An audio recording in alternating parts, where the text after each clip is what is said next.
Hey guys, my name is Adam Gill. I'm an independent insurance agent, and today I want to give you some information on your Medicare options. If you're turning 65 or if you're new to Medicare, you're going to be overwhelmed with options. You're going to get more stuff in the mail than you ever thought about. You're going to get phone calls like crazy. So you're going to have so many different options that are thrown at you. It can make it really confusing, and it's really not. And so today I want to give you an idea of exactly what's available to you when you're new to Medicare. Now, I'm not going to get into any details on specifics on how the specific plans work or what I may recommend. I just want to give you some information so you're aware of what to look for, and so you how to sift through the different options that you're going to see. Okay? So first things first, when you're new to Medicare, you have what's called Original Medicare. That's your Part A, hospitalization. Part B, that covers your doctor visits, your outpatient care, kind of anything away from the hospital. All right? Now, when you get your Part B does have a monthly payment. And it's typically around $144 a month as of this video right now. Now, depending on your income, if you have a higher income, that premium could be a little bit higher for your Part B. If you have a lower income, you could have help from Medicaid to help pay for that as well. But typically you're looking at $144 a month on most common situation, okay? So when you get to Medicare, you're going to pay $144 a month. Typically, if you're collecting Social Security, that comes right out of your Social Security check automatically. You don't even see it. So it's done automatically out of your check. So that's $144 a month that you'd be paying for your Original Medicare.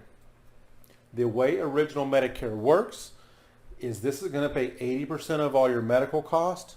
You pay the other 20%. You can go to any doctor you want to go to in the country.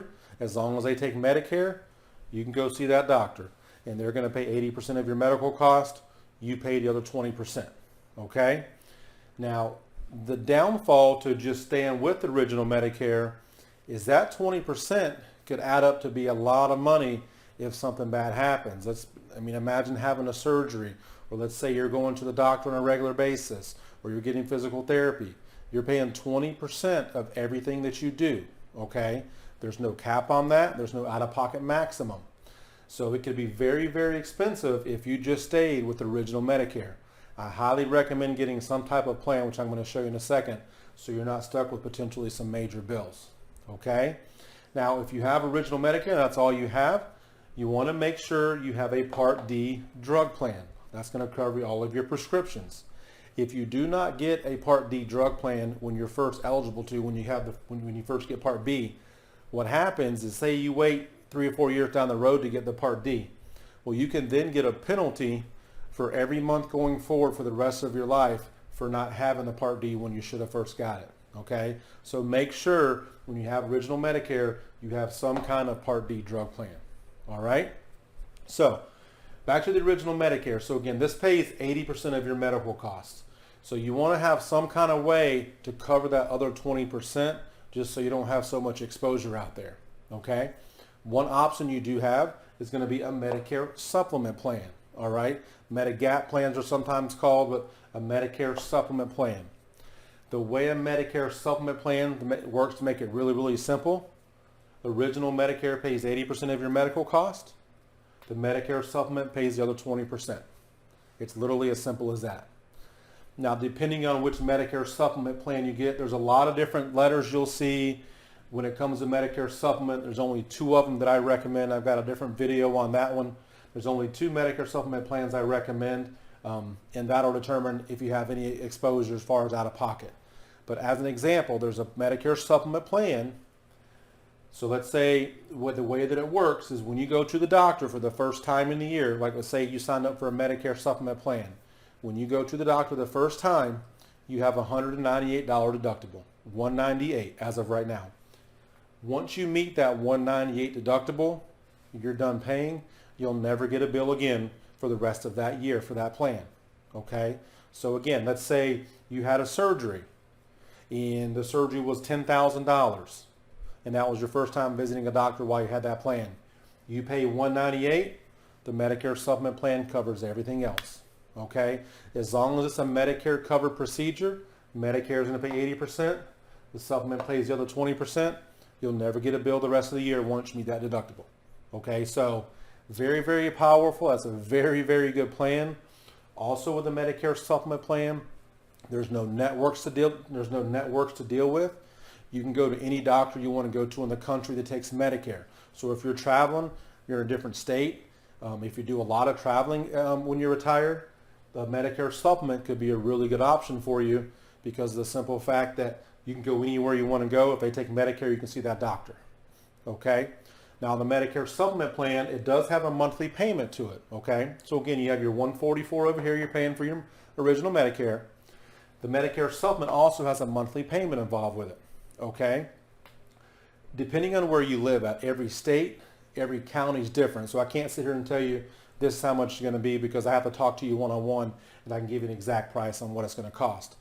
But you have a monthly payment for this, and that's really your only out-of-pocket you're going to have. So you make your monthly payment, you can pretty much plan out the year and know how much your medical expenses are going to cost you with a Medicare Supplement plan. Okay, so it can be a very, very good option. Now, when you have a Medicare Supplement plan, you also have to keep that separate drug plan. Now, a drug plan also has a monthly payment to it.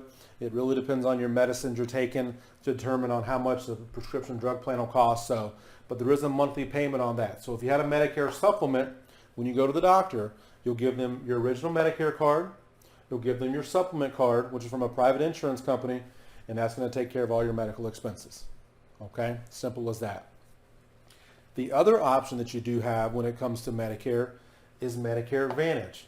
These are the ones you see a ton of commercials on. You'll see a ton of advertisement in the mail saying every company has the best thing out there. So the way a Medicare Advantage plan works, it combines your Part A and your Part B all in one plan.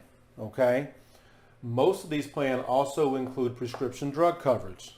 So it's taken all of this and putting it in one plan. Okay? Now these are offered also by private insurance companies. So when you go to the doctor on a Medicare Advantage plan, you're not giving them your Medicare card. You're giving them the card from that particular company. Okay? A lot of different companies offer a lot of different Medicare Advantage plans. All right? The way these plans work is going to be very similar to what you might be used to at a job or a corporation. Okay? These plans are HMOs or PPOs. Okay? So you have to stay within a network of doctors. If you have an HMO plan, HMO plans have less out-of-pocket exposure, meaning your co-pays are going to be less money than a PPO plan. But comes with that is a lot of times a smaller network of doctors. You have to have a referral to see a specialist, okay? So the HMO does limit you a little bit on the freedom of going to different doctors and what you can do on your own. But they do have lower co-pays on there, all right? The PPO, you're going to allow to go to any doctor you want to go to within the network with no referrals needed. If you are traveling in your different state, a lot of plans have really large networks where you can still see a doctor in network if you're in another state with a PPO plan. But again, you have to go to a doctor that takes that particular company. All right? Now, Medicare Advantage plans have no monthly payment on them. Okay? So you pay your $144 a month for your Part B. There is no additional payment for the Medicare Advantage plan. The way that plan is going to work is you have a copay for everything you do. So you go to the doctor, you have a copay. You go to the hospital, you have a copay. You go to have a surgery, you have a copay. Everything you do has a copay on the Medicare Advantage plan. Okay? So it's not necessarily free because you do have a copay for everything you do. All right? And in some states, the Medicare Advantage can't have a monthly payment, but most plans that we look at are going to cost you nothing on a monthly basis. But again, you are making a copay for everything that you do. Okay? So it's not necessarily free. You're still going to pay for it as you use the plan. These plans also may offer some additional benefits not offered by original Medicare. So the way the Medicare Advantage plan works, they have to offer everything original Medicare offers. They have to legally, okay? So you're not gonna lose anything.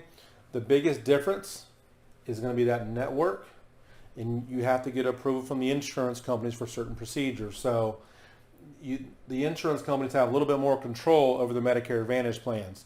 So it just depends on your individual situation on maybe which one I would recommend for you. But when you're looking at the plans, make sure you understand what you're looking at. Sometimes people think everything's a Medicare Supplement plan, but it's not. You have Medicare Supplement, and Medicare Advantage plans, okay? Now the Medicare Advantage plans, no matter what plan you're looking at, make sure if this is the route you want to go, make sure that agent's looking up all of your medications. Make sure you know how much the medication are going to cost you. Make sure every one of your doctors are in the network. That's the biggest thing that I hear is someone will call me, Adam, they told me this plan, they wrote me this plan, and my doctor's not in the network. Make sure on the Medicare Advantage plans, they're searching all of your doctors and they're in network, okay? That's going to be the number one thing you want to make sure you have on a Medicare Advantage plan, okay? So that's just some basic information on really what to look for when it comes to your Medicare options. Now, these plans get a lot more in detail once you get into really picking one and which direction you really want to go. But I really wanted you to have a good understanding on what to look at with the Medicare Supplement versus Medicare Advantage. Now, the Medicare Advantage, again, each company, again, the network is the biggest thing. Every company has a different network of doctors. They have different co-pays, different out-of-pocket costs. So make sure they're exploring those things for you when you're looking at a Medicare Advantage plan. Okay, so I hope that helps you and just gives you a little bit of information and gives you a good idea on what to look for as you start to research the different options that are going to be available to you. If there's anything I can do for you, feel free to reach out to me. I'd be more than happy to help. Thanks. Have a great day.